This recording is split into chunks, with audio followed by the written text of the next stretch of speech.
नमस्कार द्राक्षबाजार बंधूंनो, मी विजयकुमार तासगाव यश agro lab पुन्हा एकदा आपल्या सगळ्यांचा आपला जो संवाद चालू आहे कमीत कमी खर्चात दर्जेदार उत्पादन काढण्यासाठीचा त्या संवादात आपल्या सगळ्यांचं स्वागत करतो.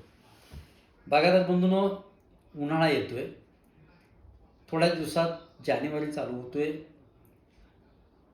सनबर्निंग आणि उकड्या ह्या दोन्हीतला फरक जो आहे आणि तो का होतो आणि काय येतो ह्या विषयावर आपण चर्चा करण्याचा प्रयत्न करतोय. बागायतदार बंधूंनो, माझी विनंती आहे की कमीत कमी खर्चात दर्जेदार उत्पादन काढण्यासाठी जो संवाद आहे तो जास्तीत जास्त बागायतदारांच्यापर्यंत पोहोचवण्याचा प्रयत्न करा. जास्तीत जास्त चॅनल शेअर करा, सबस्क्राईब करा, आवडलं तर नक्की लाईक करा. बागायतदार बंधूंनो, सनबर्निंग आणि उकड्या ह्या दोन फरक अशा ओळखायचा की सनबर्निंग जे असतं ते मण्याच्या बुडाला किंवा मण्याची जी साल आहे ती वरच्या बाजूनं लाल पिवळसर पडते आणि ती जळल्यासारखी दिसते.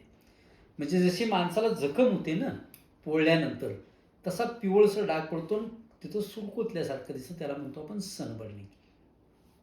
सनबर्निंगमध्ये एक फरक लक्षात घ्या. सनबर्निंगमध्ये मणी दबला जात नसतो, फक्त वरचा मणी जळलेला आपल्याला दिसतो. त्याला म्हणायचं बर्निंग म्हणजे जळणे. आणि उकड्या हा जो प्रकार आहे तो निव्वळ आणि निव्वळ आपण वापरलेला जास्त जो PGR आहे म्हणजे टॉनिक्स जे आपण जास्त वापरले त्याच्यामुळे तो उकड्या येतो. उकड्याचं वैशिष्ट्य असं आहे, उकड्या हा मण्याच्या देठाकडच्या बाजूनं आत येतो. उकड्या देठाच्या बाजूनं मणी जळल्यासारखा दिसतो. आणि उकड्याचं दुसरं वैशिष्ट्य आहे, उकड्यानं त्या मण्याला डबरं पडत असतं. डबरं म्हणजे तो मणी तिथून पूर्ण सालीसहित जळल्यासारखा दिसतो. हा दोन फरक झाले. याचे जो उपाय मी तुम्हाला सांगतो. सनबर्निंगला उपाय आहे, वेल झाकून घेणे.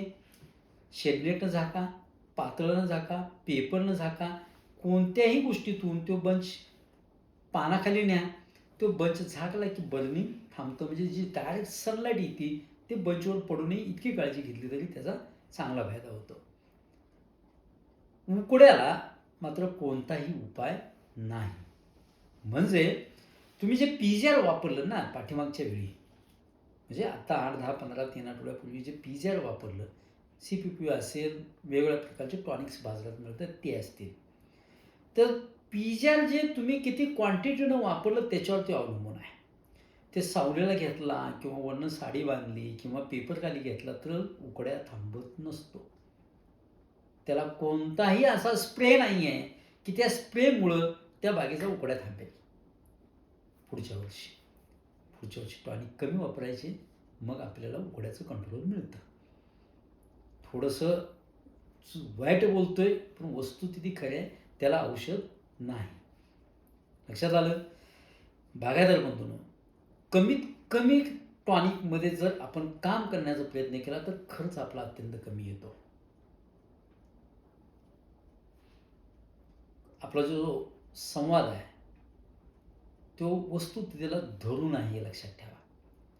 इथं उगाचच 1-2 औषधांची नावं सांगणे, एखादा स्प्रे काढायला लावणे हे चुकीचं आहे, कारण त्याचा उपयोगच होत नाही आहे. म्हणून ह्याच्यावर कोणतेही औषध नाही असं मी स्पष्टपणानं सांगतोय. बागायतदार बंधूंनो, कडवं आहे पण सत्य आहे.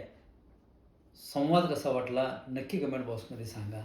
संवाद आवडला असेल तर नक्की लाईक करा. धन्यवाद.